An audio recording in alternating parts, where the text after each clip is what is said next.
আমি আমার বর্তমান সাংসারিক জীবনের অতি সাধারণ কাজগুলো ভিডিও করার সাথে সাথে আমার বিয়ের আগের আর বলতে পারো বর্তমান বিবাহিত জীবনের কিছু কিছু কথা তোমাদের সাথে ভাগ করে নিই। সত্যি কথা বলতে কি জানো তো, পরিপাটি করে গুছিয়ে যে ভিডিও করব সে সময়টা আমার হাতে একদমই জানো তো। তোমাদেরকে একটা কথা এই প্রসঙ্গে বলি, আমি ফেসবুকে কোনোদিনই সিরিয়াসলি কোনো ভিডিও দিতাম না, কিন্তু তোমরা অনেকেই জানো যে আমি আশাকর্মী হিসাবে কাজ করি। তো তখন আমি দুটো ভিডিও শেয়ার করেছিলাম, আর সেই দুটো প্রায় 99K ওপরে ভিউজ হয়েছিল। আর তোমরা যারা ফেসবুকে কাজ করো তারা অনেকেই জানো যে ফেসবুকে কন্টেন্ট মনিটাইজেশন বলে একটা অপশান থাকে, তো সেটা আমার অনেক দিনই অন হয়ে গেছে। তার সত্ত্বেও বন্ধুরা আমি ফেসবুকে কোনো দিন সেরকমভাবে ভিডিও রেগুলার দিতাম না।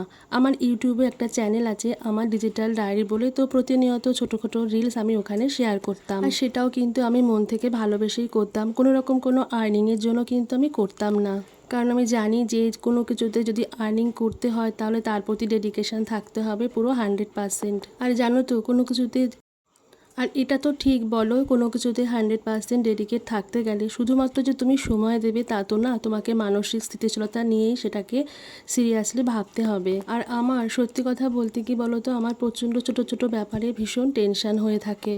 হ্যাঁ, বলতে পারো আমি একটু আবেগপ্রবণ। এই যেমন ধরো আজ ছোটো মেয়ের এক্সাম শুরু হচ্ছে, তো সেটা নিয়ে কাল থেকে আমার প্রচণ্ড টেনশান, কারণ আমার ছোটো মেয়ে পড়াশোনাতে একদমই মন দেয় না। আর এটা অবশ্য আমার শুধুমাত্র আমার প্রবলেম না, এটা অনেকেরই একটা প্রবলেম। আর জানো তো, আমার বড় মেয়ে যখন পরীক্ষা থাকতো ও কোনোদিনই ভাত খেতে পারতো না, কিন্তু ছোটো মেয়ের পরীক্ষা নিয়ে এতটুকু সিরিয়াস নেই। আর যেহেতু শ্রাবণ মাসের 3য় সোমবার, তাই আমি বাড়িতে বলেছি যে আমি আজকে ভাত খাবো না, আর খেলেও নিরামিষ খাবো। তো সেই মতো মেয়ে যেহেতু পরীক্ষা, একটা মাছ ভাজা দিয়ে মেয়েকে খাইয়ে দিলাম, তোমরা দেখতেই পারলে। তারপরে খুব তাড়াতাড়ি রেডি হয়ে মেয়েকে দিয়ে এসেছিলাম স্কুলে। আর বাড়িতে আমার হাজবেন্ড, আমার মা, আমার মেয়ের জন্য রান্না করেছিলাম সজনে ডাঁটা আর আলু দিয়ে পাতলা মাছের ঝোল। মেয়ের না 1:30 থেকে এক্সাম শুরু, আর 2:30 পর্যন্ত মেয়ের এক্সাম। কিন্তু জানো কি হয়েছে, আমি মেয়েকে স্কুটি নিয়ে তো দিয়ে আসতে গিয়েছিলাম, কিন্তু স্কুটি নিয়ে যখন আমি রিটার্ন করি তখন স্কুটির থেকে তেল পড়ে যাচ্ছিলো। আর দুদিন আগে একটা ভিডিওতে তোমাদের সঙ্গে এটা তো বলেছি যে আমার বাহনটাকে আমি ডাক্তার দেখাতে গিয়েছিলাম, কিন্তু জানো তো ওর ট্রিটমেন্টটা ঠিকঠাক হয়নি, এটাই বুঝলাম। তাই মেয়েকে যখন আনতে গিয়েছিলাম তখন হেঁটে হেঁটে যেতে হয়েছিল। তো যাওয়ার পথে মায়ের জন্য কিছু মেডিসিন শপে গিয়ে মেডিসিন নিলাম। আর এই যে রাস্তাটা দেখতে পাচ্ছ, এটা আমাদের দত্তপুকুর প্ল্যাটফর্মের ঠিক পাশে। আর এই রথের মেলাটা আমাদের স্টেশনের ঠিক পাশেই বসে। আমি যখন মেয়ের স্কুলে পৌঁছলাম তখন বাজে 2:10, হাতে একটু সময় ছিল, তো ভাবলাম একটু মেলা থেকে ঘুরে আসি। আর টুকটাক দু একটা সাংসারিক জিনিসও আমি ওখান থেকে কিনে এনেছিলাম। আর ওখানে গিয়ে আমি শুনলাম যে আজই নাকি এই মেলার লাস্ট ডে।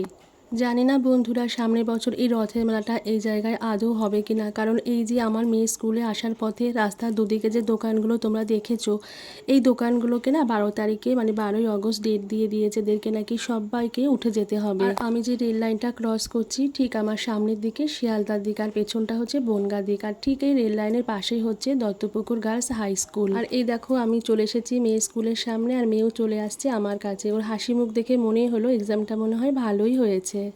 আর আমি এটা তো জানতাম যে মেয়ে স্কুল থেকে বেরিয়ে কিছু না কিছু খেতে চাইবে, তাই ও আসার আগে দুটো ফুটি কিনে আমি দাঁড়িয়েই ছিলাম, একটা ওর জন্য একটা আমার জন্য।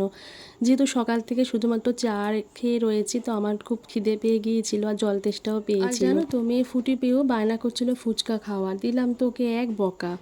তারপর মা আর মেয়েতে মিলে গুটি গুটি পায়ে চলে আসলাম বাড়িতে। তারপর যখন মেয়ে আমার মুখে শুনলো যে আমার স্কুটিটা আবার খারাপ হয়ে গিয়েছে, তো মুখটা কেমন বেজার করে ফেললো। ও আসলে হাঁটতে না একদমই চায় না। আর আমরা এই মায়েরাই না আমাদের এই মেয়েদের অভ্যাসটা নষ্ট করে দিচ্ছি। শুধু আমি যে আমার মেয়েকে স্কুটি করে দিয়ে আসি তা কিন্তু না, একই ডিস্টেন্সে অনেক ছেলেমেয়ের বাড়ি আছে, আমি দেখেছি টোটো করে বা সাইকেলে করে সব বাবা মাই কিন্তু দিয়ে আসে।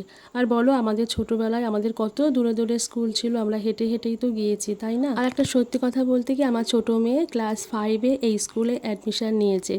তার আগে ও একটা ইংলিশ মিডিয়াম স্কুলে পড়তো, এবছরই আমরা ওকে নিয়ে এসেছি বেঙ্গলি মিডিয়ামে। আর যেহেতু আগে বাড়ির সামনে থেকেও গাড়ি করে যেত, ওই জন্য একেবারেই হাঁটতে চায় না। আর এদিকে দেখো মেলা থেকে যে বললাম টুকটাক জিনিস কিনেছি, তো সেগুলো বাড়িতে এনে ধুয়ে টুয়ে এখানে উপর করে দিলাম।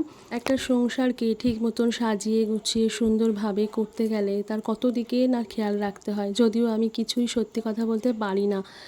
অ্যাকচুয়ালি সারাদিন তো বাড়িতে থাকতে পারি না, কাজে বেরোতে হয়। অনেকে হয়তো জানো যে আমি আশা কর্মীর কাজ করি। সকাল থেকে সংসারের সবটা সামলিয়ে যখন আবার বাইরে কাজের থেকে বাড়িতে ফিরি, তখন সেই এনার্জি লেভেলটা না একদম কমে যায়। তারপরে বাড়িতে আমার অসুস্থ মা আছে, আর মা তো এখন একা একা চলাফেরা করতেও পারে না। আর বিগত বেশ কয়েকদিনে না আমার বর বাজার থেকে যে ধনেপাতাগুলো আনতো, প্রায় দেখতাম নষ্ট হয়ে যেত। তারপর ভাবলাম এভাবে ধুয়ে, আমি একজনকে দেখেছি ধুয়ে শুকিয়ে এরকম কন্টেনারে ভরে ফ্রিজে রেখে দেয়, তাতে নাকি খুব ভালো থাকে। এটা আজকে থেকেই ট্রাই করলাম। সব কিছু সারবার পরে তারপর স্নানে চলে গেলাম, কারণ আজকে তৃতীয় সোমবার, পুজো করতে হবে একটু ভালোভাবে, মানে স্পেশালভাবে। তা পুজো করবার পরে তারপর আমাকে আবার বেরোতে হবে আমার ফিল্ডে কাজে। তো বন্ধুরা, কেমন লাগলো আমার ভিডিওটা অবশ্যই কিন্তু জানিও। তোমরা যেভাবে আমাকে সাপোর্ট করছো, ভালোবাসা দিচ্ছ, দিয়ে যেও। আর হ্যাঁ, একটু কমেন্ট করো, আমার পাশে থেকো। সবাই ভালো থেকো, সুস্থ থেকো।